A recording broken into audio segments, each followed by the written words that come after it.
We had a lengthy and frankly a big meeting. There were many people with Secretary Lutnick, Ambassador Greer, senior people from the Trade Representative's Office, from the Commerce Department.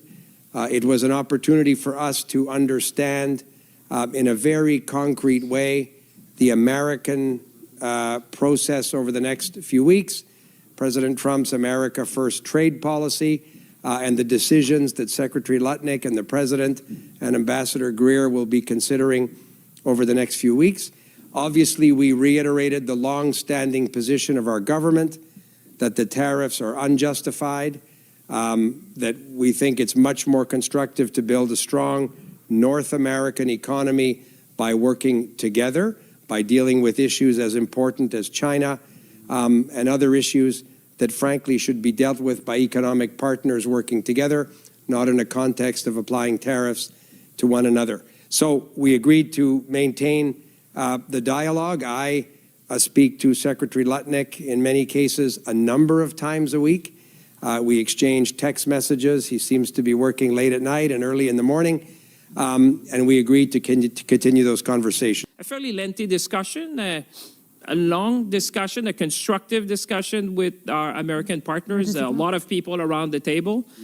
We were in a position to restate the fact that these tariffs are having an impact on both sides of the border in communities, for workers, for families, and also to make sure that our friends understand that this is harmful on both sides of the border.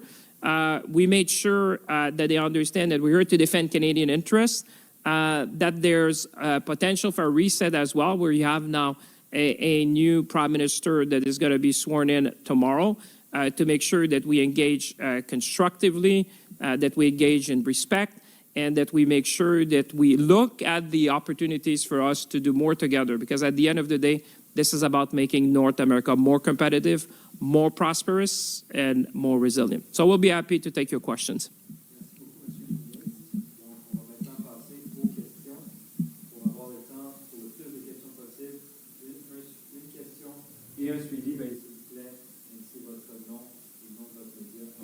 We'll now go to questions. In the spirit of getting to as many questions as possible, one question and one follow-up. Please state your name and the name of your outlet before starting. We'll go to Katie Simpson. Hi. You just stated her name. You didn't. Katie. Yeah, I knew that was Katie Simpson. I've seen you on TV. Katie Simpson, CP. Yeah. My question is, I don't know if this goes to Minister Champagne or Minister LeBlanc. Does anything tangibly change as a result of this meeting? Well, let me start, and I'm sure Dominic would say, a dialogue. An ongoing dialogue to make sure that we understand the impact on both sides of the border, that we make sure that we see that there is a different way forward that we can engage with to make sure that North America is more competitive. We talked about issues around economic security and national security. So I would say every time that we have the opportunity to come here in Washington and talk with the administration and the officials about our joint endeavor to make sure that North America is more competitive. That's a win for our country. But I'm happy to say if you want to add something. Okay. So nothing changes? Well, there's nothing changeable, nothing's coming off, nothing additional is coming on from Canada's side. There's nothing tangible in this moment. Well, I would say the fact that we're engaging is a tangible outcome. We've said that we're going to be continuing that discussion. We talked about the impact on both sides. I would say, I think on their side, they understand the impact that these tariffs are having. We talked about a number of issues around economic security and making sure that North America would be more competitive. And also talking about, kind of a reset. Like I said, we have a new Prime Minister that's going to be sworn in tomorrow. I think that we insisted that they may take that opportunity to engage with the new Prime Minister in a different way, with respect, and certainly looking at opportunities that we can work together and make sure that, we changed, in my view, a bit the channel about looking at opportunities and competitiveness in North America. Judy Trin, CTV News. Minister Champagne, you mentioned that you wanted to get a sense of the rules of engagement so you could win, so Canada could win. It is a trade war. is it optimistic, too optimistic to believe that you are going to get transparency in how the U.S. will want to engage when they also want to win and they also want to dominate us in terms of our sovereignty? Well, we want to win, clearly. And I can tell you, when we know the rules of the game, we win. You just saw the hockey game recently. The thing is that what we came out today, we have a better understanding of the frame around the America First economic policy and trade policy they put together. That understanding, I think, is helpful. Obviously, those were private conversations, so we're not going to be standing here, Minister LeBlanc and I, with the ambassador to go into all the details of what we discussed. But I would say that we leave Washington, I think, better equipped in making sure that we can defend Canadian interests. You want to add anything? Follow-up question. Cabinet shuffle tomorrow, as well as swearing in of our new Prime Minister. The Commerce Secretary has also been on the record saying that he wants to deal with a government that will be able to make more long-lasting permanent changes. We know that Mark Carney wasn't here today. What is going to happen in terms of this government? How are you going to get to a position of more permanence so that Secretary Lutnick, so the Trump administration can say, we want to negotiate with you because you're going to lead Canada in the next few years?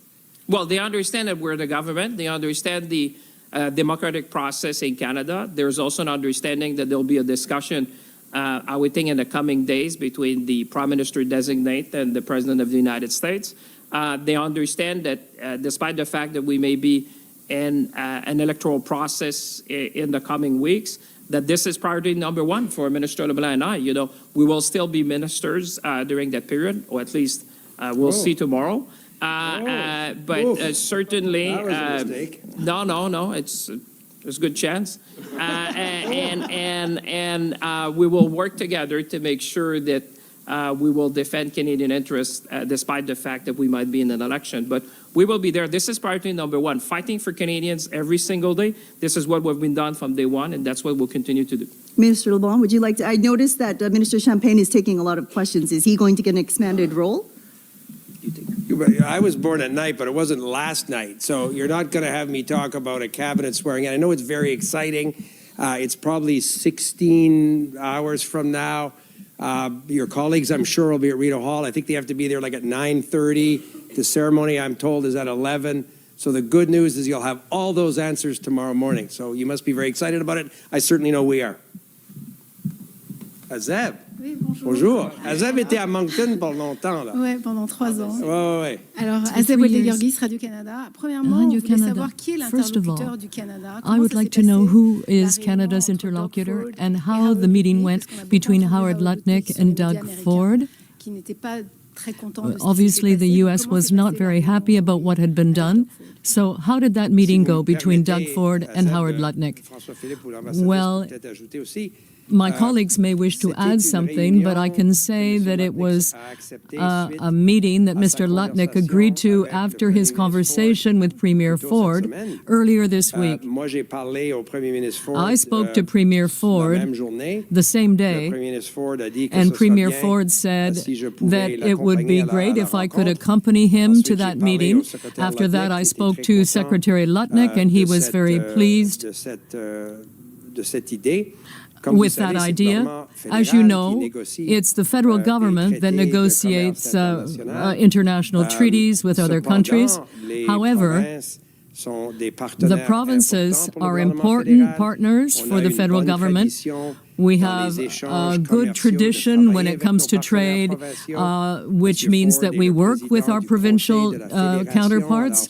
And Mr. Ford is the chair of the Council of the Federation, so he is in a way speaking for the other provinces and territories. But this was a cordial avec le secrétaire Lutnick et l'ambassadeur Greer.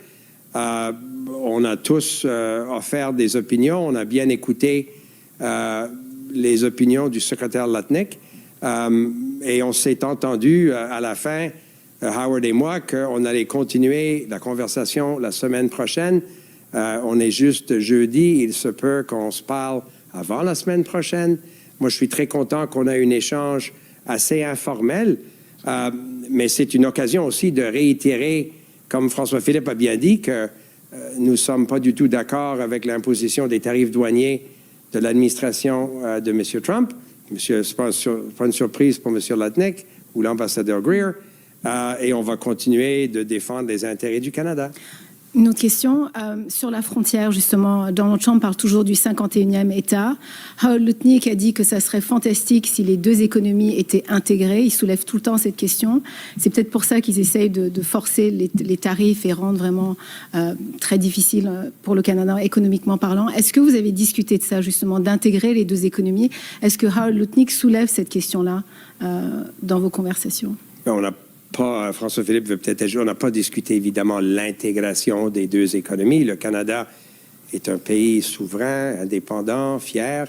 On devra être le partenaire économique et en termes de sécurité nationale le plus important pour les États-Unis. On a toujours été. On souhaite demeurer ce partenaire-là. Évidemment, ça ne va pas dans la bonne direction si on est en train d'appliquer des tarifs douaniers. Le Canada contre les États-Unis, parce que les États-Unis ont débuté ça avec le Canada. C'est pas très constructif. Moi, j'ai partagé l'expression du Nouveau-Brunswick avec le secrétaire Lutnick. C'est une course au sous-sol. Il n'y a pas de prix pour celui qui arrive au sous-sol le premier. Mais vous sentez la pression quand même? La pression de l'administration Trump, Bien, on sent la pression économique. On va défendre l'intérêt économique du Canada. Mais l'idée du 51e État est une idée qui fait aucun bon sens. On a été très clair là. First state is not on. Now, we're not going to talk about that sort of thing at a business meeting with an American Secretary of Commerce. We're there to talk about economic issues. François-Philippe. Well, I think that what you're seeing increasingly, and Mr. LeBlanc is absolutely right. Now, this meeting really allowed us to be very clear about this economic security of both countries being tied together. I won't enter into the details of the discussion, but for example, we talked about Canadian aluminum and how it helps the U.S. defense industry, the aerospace industry, how Canadian steel can help the U.S. You heard the president recently talking about building ships, and we want to be part of that major vision to make North America more competitive. Now, I was there when the president talked about the golden age of America. And what we talked about at the meeting was, you know, if you look at trade relations through the prism of national security, Canada will be the choice ally. Canada has always been there. Canada is there now, and it will always be there. So, yes, there is an understanding, and that was our goal today, really, to talk about the integration of our supply chains, the integration when it comes to manufacturing in key manufacturing sectors. So I think that a session such as this that lasted more than an hour, I guess, well over an hour, I mean, that's very positive because when I look at the other side of the table and people are saying, yes, you're right. For example, titanium, which is very important to the U.S. industry. We could talk about semiconductors. There are a number of sectors like that in Canada. And when you look at this, you know, there's the planet, but there's also that economic reality that Canada and the United States are really economically integrated in terms of our supply chains and have been for decades. So if we're talking about national security, Canada must be a choice partner. For lack of a better term, what the vibe was like in the room today. And the reason why I ask that is because, you know, to kind of set the table, Secretary Lutnick goes on TV this morning, uses very aggressive language, kind of kills the idea that there was this olive branch. How much of that was grandstanding versus kind of having a relatively normal diplomatic meeting, considering there's so many people in the room? Did he repeat the kind of same language in the room, or was that actually much more civil? I would say I've been Minister of Foreign Affairs before. I have had a number, like Dominic and the ambassador, a number of engagement with foreign leaders around the world. I would say this was a constructive discussion. We have our disagreements, but as long as you have dialogue, you're making progress. That's how I see it. Obviously, they understand our position. We understand their position, but there's a dialogue. The fact that we were able to be here today with the ambassador, with Minister LeBlanc, with Premier Ford, state our case, make sure that they understand a number of things, for us also to listen. I would say, you know, engagement and dialogue is certainly the way forward. So that's how I would characterize. But I don't know if, Dominic, you want to add to that? No, it was an excellent answer. And last question is, something that's starting kind of to drip out there is this idea that, Canada should be more like Mexico. And all week I've been meeting with Republican leaders, and they keep saying, maybe you just need to tone it down a bit and, let him feel like he should win. What gives you the conviction that the strategy Canada's taken is the right one in terms of kind of being blunt and using economic leverage against the U.S.? Well, I'll just say something and I'll turn over to Minister LeBlanc if he wants, but I think there's no alternative than standing up for Canadians, standing up for our workers, and standing up for our industry. I think if there's one thing that President Trump respects is strength, is frankness, is people who defend their own interests. That's what we came in this town for, and that's what we will continue to do. And I think meetings like the one we have today, and there'll be more, as Minister LeBlanc said, every time that you have engagement, dialogue, but also that you can voice your differences, I think it brings the discussion forward. So I would say if I put that, we do it our own Canadian way. The Prime Minister designate also has been outspoken about that. We'll be talking about the economy. We're going to be talking with respect to each other. We're going to be talking about competitiveness and the important role that Canada plays not only in North America, but in the world economy. Thank you. I think we've got time for 2 more. Kelly Malone, the Canadian Press. So Trump's team has been on the news talking about how Canada doesn't really have a prime minister. Do you get any indication that they'll be willing to work with Mark Carney after tomorrow? Or are you expecting more fulsome conversations won't happen until after the Canadian election? Well, I am fairly confident that they will want to be on our side. We are certainly willing to engage with the President of the United States. Mr. Carney will be sworn in tomorrow as the Prime Minister of Canada, and I think it is a good thing that these two leaders will be able to talk. I think today was a good meeting, obviously, to exchange views, and I think there's a desire, I would say certainly on our side, but probably on both sides, to have the two leaders talk to each other. They've met each other before, that I can say, because having spoken to Mr. Carney, they have in the past have had interactions, or they have met. Mr. Carney brings an outstanding level of experience and resume, understands the world, understands markets, understands the economy. And I think in that sense, this is kind of the kind of discourse that I would think that the president would be wanting to engage with someone who will talk about the economy, how we can be competitive, and how Canada can be a partner for growth in North America. Anything you want to? Well, I want to be very pleasant here, but I don't accept the premise of the question. Canada always has a prime minister. Canada has a prime minister today. Tomorrow, Canada will have a new prime minister.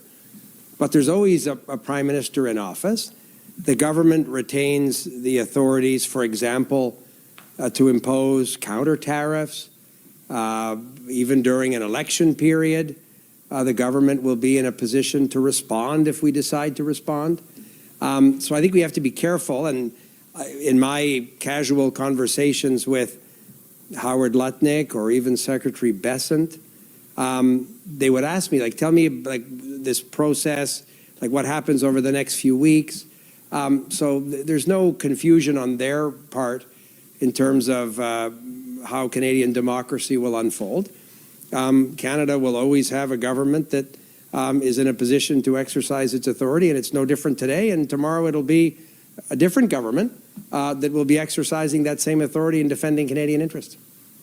I will clarify, Trump's team said it, not me. No. So Jameson Greer was working with Bob Lighthizer in the negotiations of CUSMA in the first Trump administration. So what did he say to you about the trade pact's future? And can you really have any true conversations about CUSMA with these tariffs hanging over Canada that change daily? So maybe the ambassador would want to add something because she's worked with Ambassador Greer before. We met him when we came down a few weeks ago and had a meeting at the White House. I thought he was very thoughtful. He was very constructive. He clearly has a lot of experience in these issues. We agreed with him and Secretary Lutnick that the details of the conversation are most effective when they're kept private. but we also agreed to continue the conversation. And I think that the conversations will benefit from his experience and his expertise in this area. And I do agree with the idea that if and when there is a discussion to review a free trade agreement, it's not particularly helpful if there are a series of tariffs applied to the Canadian economy, counter tariffs, which are no surprise to anyone. We've been saying that for many weeks, would be the position of the Government of Canada. If we think that the best way to have an effective conversation is to go back to respecting the free trade agreement that Mr. Trump negotiated in his first term, and if they want to have a structured, constructive discussion about elements of that agreement that they want to improve, of course, the Government of Canada will be ready to have those conversations. Kirsten, did you want to add something? I think the only thing that I would add to that is that he is, as the minister says, a very experienced trade expert and negotiator. And I think that the administration's, if you look at their America First trade policy, it has many elements to it. And he is the main quarterback of those series of studies that are happening. I think that that is primarily what they're looking at now to get to the deadline that the president has set for coming out with the recommendations from all of those various studies. And he, he said as much to us about that today. And then the review of the USMCA or the CUSMA, it comes in 2026. So there is a timing issue here that I think the administration is looking at, and April 2nd is certainly the next date that they're focusing on. Time for one more question and follow-up. Reggie Cicchini, Global News. You say you're taking concrete steps to have conversations with the Trump administration. Is it helpful to have provincial leaders taking such a vocal and visual role in these conversations, as well as zeroing in on the threat for potential Ontario tariffs, paused or not right now, on energy exports? I mean, it caused friction with the White House, but obviously it also led to a face-to-face. So is it helpful to have provincial counterparts taking part in this as well? So I'm also the Minister of Intergovernmental Affairs. I talk to premiers across the country quite regularly. Obviously, Premier Ford, in his capacity as chair of the Council of the Federation, has a leadership role in that context as well. I speak to Premier Smith. I speak to Premier Moe. I obviously want to speak to the Premier of New Brunswick often. The Premier Legault. These are ongoing conversations. We believe that the country is stronger when the provinces work together and with the Government of Canada. We've been very grateful for the unity that Canadians have shown, but that's also reflected by all the orders of government in these conversations. We wouldn't presume to tell Premier Ford how to manage issues within the jurisdiction of the Government of Ontario. In our federation, the provinces are sovereign in their own jurisdiction. The Government of Canada, however, is responsible for negotiating international treaties and trade agreements. But the tradition is that the provinces are consulted and are involved with the Government of Canada in ensuring that we're representing the national interest. So that was part of the conversation today, which I thought was quite constructive. I'll give my follow to Mr. Wingrove. Oh, not to Josh. Oh, no. Josh. No, sorry. Wow. That's not. We really snuck in there. That's really gross. You kept telling everybody to go ahead of you, Josh. I know. Thank you for this. Can I ask you a couple things on, number one, the president has been talking a lot about dairy. Is Canada open to changes to that system in the context of a broader trade negotiation? And secondly, a lot of the talks in the last week has been focused on Premier Ford's export tariff. There's been talk also of other measures the federal government could take on export controls or tariffs. Are those still on the table, in particular, on oil or potash? So there's like 5 questions, I think. Yeah, I know. Yeah. Again, provinces within their own jurisdiction will come to the decisions that they do. We have been encouraged by so many provincial and territorial governments looking at ways, in some cases non-tariff measures, that will impress upon the American administration that this is not a constructive way to build a strong North American economy. So Premier of Nova Scotia decides to increase the tolls on American trucks on a part of the Trans-Canada Highway between New Brunswick and Nova Scotia. Every province has come up with ideas that they think will show Americans that this is not a constructive way to continue. With respect to dairy, we've been clear from the beginning that there is no discussion about reopening the agreement that was reached in the CUSMA context 8 years ago now on dairy. We did not discuss that today. We've been clear publicly and in private that that's not on the table, and we don't intend to have that conversation. Is it fair to say all countermeasures right now are paused as these talks continue? So, I'm sorry, in your 5 or 6 questions, Josh, you did ask about export taxes. Again, or controls? Export controls, export permits would be another. We've said all these options remain on the table. Our hope is we don't get to the point that we're examining these sort of extraordinary steps. We've been clear that if on April 2nd, we haven't arrived at a circumstance where these tariffs are lifted, Canada would take further retaliatory measures on that sort of total of $155 billion of imports into Canada, on which we would apply a 25% tariff. That's not a surprise. I've discussed that with Secretary Lutnick. So we continue to believe the best scenario is to remove these tariffs and remove all of these ripostes, these retaliatory measures. But if we get to a circumstance where it's in the interest of the Canadian economy to continue to impress upon the Americans that this is not a constructive way to build a prosperous economy on both sides of the border, it won't surprise anyone that we'll put those in place. And all the options remain on the table as we go forward. But our hope is that we can get to a position where we don't get to a circumstance where we have to use them, but they remain on the table. Thank you, Minister. Thank you. Thank you very much. Thank you, everyone. Today. Merci. Thank you very much.